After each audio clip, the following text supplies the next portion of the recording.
ગુજરાત મોડેલની ગુલબાંગો વચ્ચે વિકાસનો હવે ફુગ્ગો ફૂટી ગયો છે। રાષ્ટ્રીય પંચાયત પુરસ્કારમાં ગુજરાતના એક પણ ગામડાનું નામ નથી। દેશની 42 શ્રેષ્ઠ પંચાયતોમાં ગુજરાતનું એક પણ ગામડું સ્થાન નથી મેળવી શક્યું। ભ્રષ્ટ વહીવટને કારણે પંચાયતી રાજ વ્યવસ્થા ખાડે ગયાનો કોંગ્રેસે હવે આરોપ લગાવ્યો છે।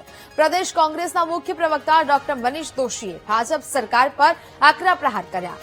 ગામડાઓમાં રસ્તા, પાણી અને આરોગ્ય જેવી સુવિધાઓનો પણ અભાવ હોવાની વાત કોંગ્રેસ દ્વારા કરાઈ। ભાજપના શાસનમાં પંચાયતી માળખું તદ્દન નિષ્ફળ રહ્યું છે।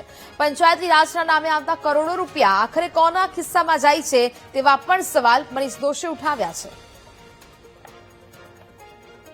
દુઃખ સાથે કહેવું પડે કે 2025ના તાજેતરમાં કેન્દ્ર સરકાર દ્વારા પંચાયતી રાજ માટેના જાહેર થયેલા પુરસ્કારોમાં ગુજરાતની એક પણ પંચાયતનો સમાવેશ નથી। 18,000 જેટલા ગામડામાં કાર્યરત પંચાયતો અને ગુજરાત સમગ્ર દેશની અંદર પંચાયત રાજનું મોડેલ આપતી હોય એ ગુજરાત આજે એક પણ જગ્યાએ પંચાયતના પુરસ્કાર મેળવવા માટે યોગ્યતા પ્રાપ્ત નથી કરી। આપણા સૌના માટે ચિંતાનો વિષય છે અને ભારતીય જનતા પાર્ટીની ભ્રષ્ટ સરકાર એનો દિશાહીન વહીવટના કારણે ગામડાઓ તૂટી રહ્યા છે।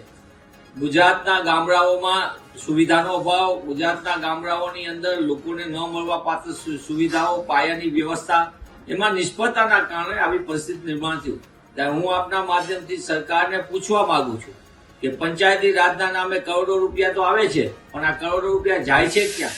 કેમ ગ્રામ્ય વિસ્તારમાં 54% કરતા વધુ રહેતા નાગરિકો માટે યોગ્ય વ્યવસ્થા પણ કેમ નથી હોતી?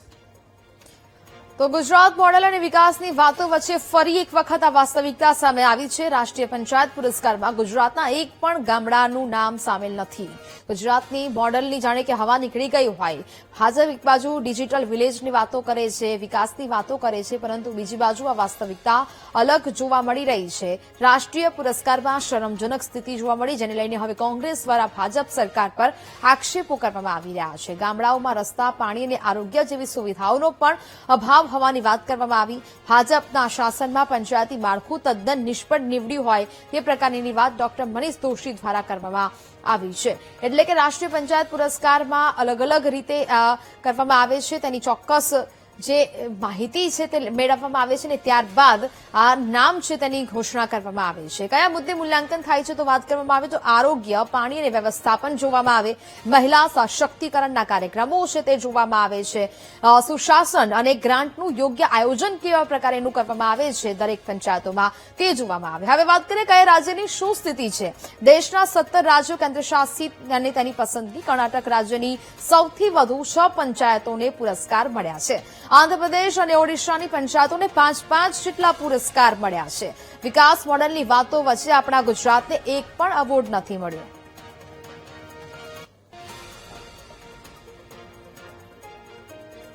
વડોદરામાં પોલીસ